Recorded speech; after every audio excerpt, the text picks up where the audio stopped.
Hello movie lovers, Bob for Bob's Movie Review here, and today I'd like to review for you a season I just watched called Star Trek Picard Season 2.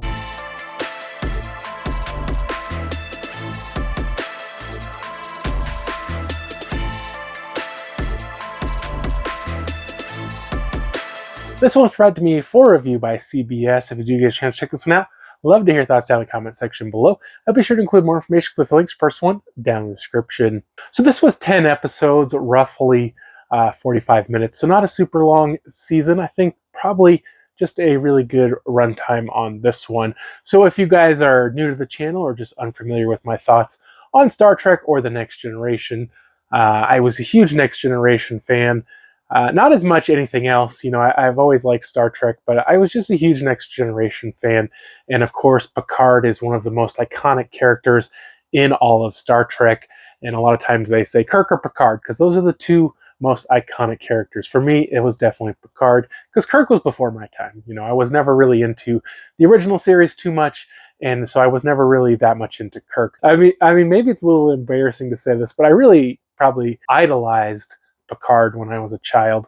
But this one, it's not about the Next Generation, although it does rely some on nostalgia, bringing back Seven of Nine, the Borg Queen, Brett Spiner, but not as Data.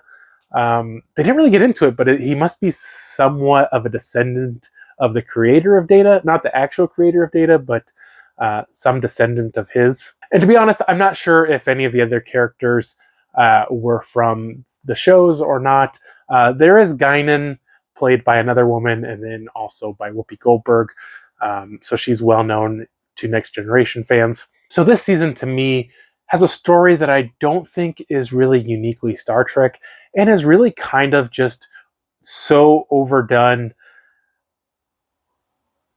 It's kind of crazy that they went this way. So at the beginning of this one, a bunch of Federation ships are getting together. There's this new alien, they don't know who it is, and it's requested Picard. And so he goes out there to meet it, and it seems like it's attacking, so they kind of go into this battle, and then like something happens and everything changes, and basically the Federation is like evil now. They've taken out all these alien species, and Q pops his head out and says, you know what, I'm Q. I changed everything. And so somehow they figure out he's changed an event in 2024, which is just slightly into our future. So the Borg Queen helps them go back to the year 2024, while she wants to have extra time to assimilate life forms. So she's kind of, you know, trying to help them, but also work against them. And this group of people go back, and they're going to find out what happened and try to fix it and save the timeline and fix the future, and everything will be great again. At the same time, Q doesn't show up a whole lot, and I feel like they kind of almost a little bit hint that maybe just Picard is senile. And really, Patrick Stewart, unfortunately, you know, he's gotten quite a bit older, and he definitely does look older and confused a lot. I mean, obviously that's partially the character, but I just feel like, you know, the Picard story has passed its prime. Unfortunately, you know, it's probably getting to the point where they probably can't tell really much more Picard story, because, you know, because he's definitely past his prime. And I would say a lot of the story isn't even about Picard. There's a good sharing of story between multiple characters. Now they go back, right? And Q is definitely going through something, and he doesn't even show up a lot. And I kind of started wondering, is this all in Picard's mind?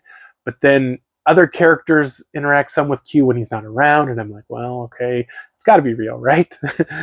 And so it's pretty straightforward. They have to basically stop whatever Q changed, and it was just one event, I guess, and they had to make sure that events unfolded the way they're supposed to.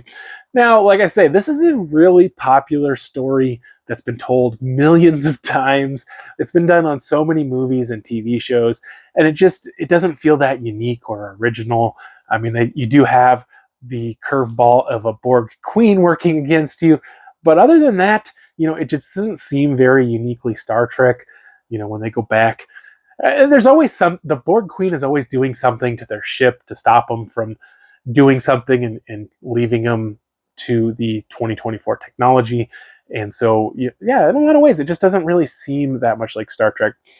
Now, towards the end of this thing, they have this kind of like wall of ships, and it looked terrible. Like the CGI on it just was horribly rendered. There's like, the textures are so bad. And what's going on around the ships looks fine. It's just the ships just look terrible. And I was really disappointed in just that scene, because I was like, if you're going to make it look that bad, just don't even do it. You know, what's the point?